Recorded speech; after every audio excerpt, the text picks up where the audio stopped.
The world can crumble in an instant.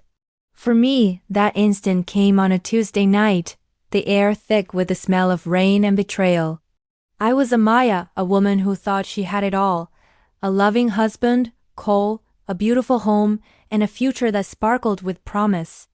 We'd been married for 7 years, a journey I thought we were navigating together, hand in hand.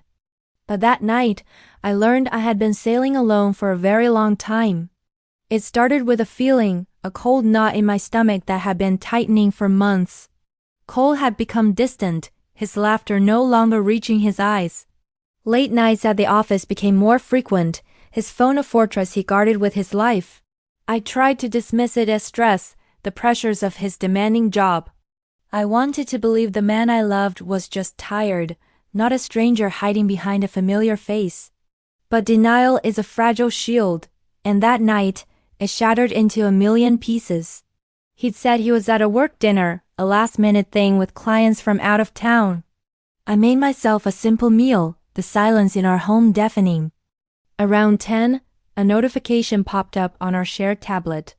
It was an email confirmation, not for a business meeting, but for a hotel room. A romantic getaway package, booked for that very night. The name on the reservation wasn't mine. It was a name I didn't recognize, but my heart knew what it meant. My hands trembled as I typed the hotel's address into my phone. It was a boutique place downtown, the kind of spot you take someone you want to impress. Every red light on the drive there felt like a personal insult, a delay prolonging the inevitable. I didn't have a plan. What would I do? What would I say? All I knew was that I couldn't sit at home and pretend anymore. The truth, no matter how ugly, was waiting for me, and I had to face it. I parked across the street, my car a dark, anonymous shell, and then I saw them. My Cole, walking out of the hotel lobby. He was laughing, a genuine, carefree laugh I hadn't heard in months. And on his arm was a woman, her head resting on his shoulder. They looked like a couple in a movie, silhouetted against the warm glow of the hotel entrance. The world tilted on its axis. The knot in my stomach turned to acid, burning its way up my throat. I couldn't breathe. It was a physical crushing weight on my chest. This wasn't just a fling. This was a parallel life, a whole other world he had built without me. The intimacy they shared in that single glance was a language I hadn't spoken with him in years. I watched them get into her car, watched him kiss her before she drove away. He stood there for a moment, a smile lingering on his face, before turning to walk towards his own car. I drove home in a daze, the city lights blurring through my tears. The home we built together now felt like a stage, our life a performance he'd been faking. When he walked through the door an hour later, feigning exhaustion from his work dinner, I was sitting on the couch in the dark. He flicked on the light, startled to see me.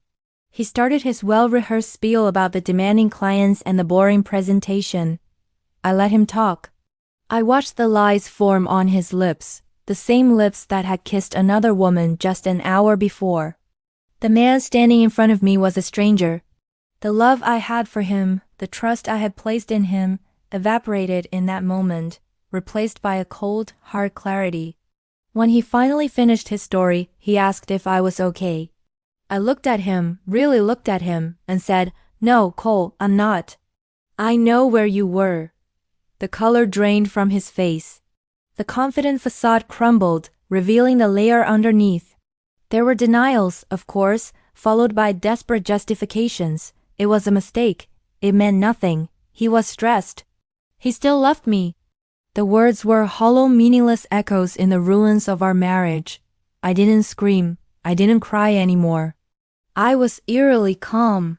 That night was the end of my marriage, but it was also the beginning of me. In the weeks that followed, I navigated the painful process of separation. It was the hardest thing I'd ever done. Every corner of our home held a memory, now tainted. Friends took sides, whispers followed me, and the loneliness was, at times, overwhelming. There were days I could barely get out of bed. The grief was so heavy. But with every tear I shed, a little bit of strength returned. I started rediscovering Amaya, not Amaya, Cole's wife. Just Amaya. I reconnected with old friends he'd never liked. I took up painting again, a passion I had set aside to support his career. I filled my home with bright colors, loud music, and the scent of my own favorite candles. I traveled. I took a solo trip to the coast, a place we had always talked about going but never did. I walked along the beach, felt the cold water on my feet, and for the first time in a long time, I felt free. The pain didn't vanish overnight. Healing isn't a straight line. There were moments of anger, of profound sadness, of questioning my own worth, but I learned to be kind to myself. I learned that his betrayal was a reflection of his own character, not a measure of my value. It wasn't my fault. One afternoon, about a year later, I was sitting in a small cafe, sketching in my notebook. A man at the next table complimented my drawing. We started talking. It was easy, natural. There were no games, no pretense. It wasn't a whirlwind romance, but a slow, gentle budding of a new connection. It made me realize that my heart wasn't broken beyond repair. It had just been waiting for the right person to handle it with care. Looking back, the night I caught cold cheating was the most painful night of my life. But it was also the night that set me free. It forced me to confront a life that was making me small and unhappy. It pushed me to build a future that was truly my own, on my own terms. Sometimes, the most devastating endings are actually doorways to beautiful new beginnings. My future didn't turn out the way I planned. It turned out so much better.